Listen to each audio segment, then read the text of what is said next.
of new treatments.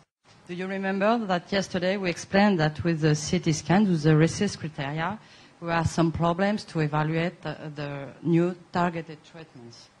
So when we start in our institution at the beginning, we have no quantification. So we are starting with a qualitative analysis in different types of tumors. In sarcoma, treated by tumor necrosis factor. In GIST, of course, treated by imatinib, because, you know, it was the first targeted treatments in oncology.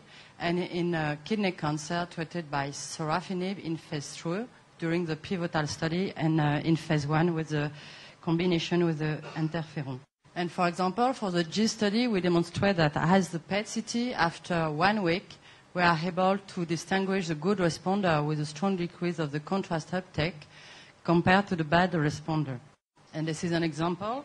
As you can observe, with the CT scan RECIST criteria, we have no modification of the size, but when we inject the contrast agent, we have a beginning of necrosis of the lesion. And in this study, we follow the patient for 3 years. And in fact, when a patient, after 2 weeks, has a strong decrease of the contrast uptake curve, we have a very good follow-up of this patient. We have the same results with the kidney cancer metastasis, so a bad responder after 2 weeks, and a good responder after 3 weeks with the necrosis of the lesion. But do you remember, it's a qualitative analysis, so a subjective analysis. And we demonstrate that it was correlated to the PFS and overall survival. And you know that now the oncologists want to have a correlation to the PFS and not to the RECIST criteria. So we move to the quantification. You know now that we must perform that from the raw linear data. And in our institution, as you can see, we perform this year more than 1,000 examinations only for the early evaluation of new drugs. We perform the modelization. And as you know, we don't know which is the best parameter. So for all study, we calculate 7 parameters. And this is an example. For example, the HEC, hepatocellular carcinoma, treated by Avastin, 2 patients, so before treatment, and after 3 days, we have a strong decrease of the contrast uptake. So currently, we perform a lot of studies, as you can see, in hepatocellular carcinoma, in GIST, in phase 1, different kind of phase 1, during the approval drugs, or with Gleevec, or with renal cell carcinoma, or in melanoma. And this technique is very useful for the phase 1 because the oncologists want to know, according to the toxicity and the efficiency, if you can monitor the drug. And currently we had these techniques in all phase 1 in our institution. So now let's move to the results. So we will go on the phase 1, or renal cell carcinoma with sunitinib, GIST with mazatinib, and HEC with the Avastin. Considering the first phase 1, it was a combination with sorafenib and chemotherapy. And the results was after 3 weeks, we have 4 parameters correlated to the response, and all are correlated to the blood volume, under the curve, under the wash-in, wash-out, and the peak intensity. This is an example of a good responder. It was a hepatic metastasis from an hemangiopericytoma. So at the baseline, after 1 week, after 3 weeks, and after cycle 18. Compare a bad responder. It was a Merkel cell tumor before treatments and after 1 week. And this is a corresponding contrast uptake curve. So in the good responder, we have very vascularized tumor with a decrease of the contrast uptake, compare the non-responder with an increase of the perfusion. Concerning the GIST treated by mazatinib, we perform an early evaluation after 1 day, 1 week, 2 weeks, and 1 month, and every 2 months. This is an example of the good responder. It's very interesting because in this study we compare results to the PET-CT.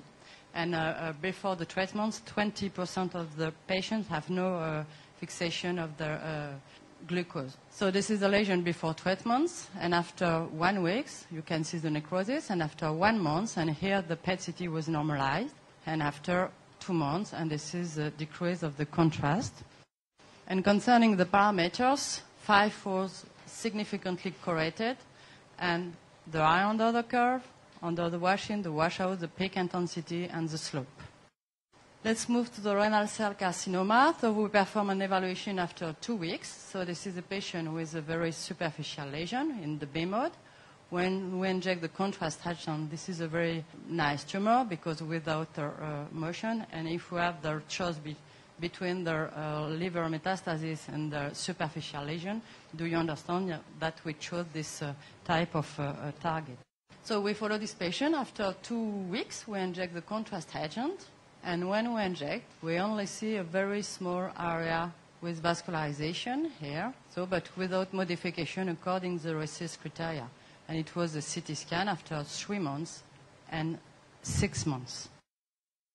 In this study, 5 parameters was correlated to the response. So always the area under the curve, the washout, the slope, peak intensity, and time to peaks. And in this study, for the first time, we demonstrate the correlation with the disease-free survival and overall survival with a cutoff concerning the time to peak intensity. And we have a correlation to the overall survival.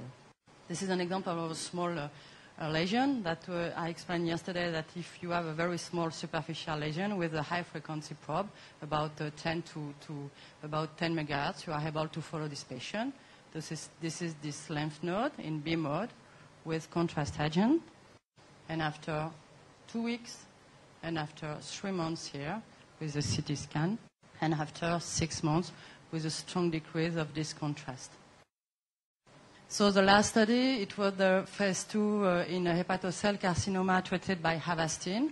This is an example of the curve before modelization, so before treatments, and after 1 week and 4 months before modelization and after. So we inject this contrast agent here. And in fact, it was a good responder because this patient have the treatment for 1 year after 21 cycles.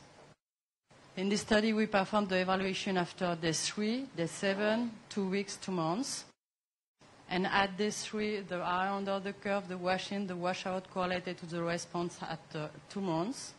And 2 parameters was correlated to the progression-free survival, the area under the curve and the washout.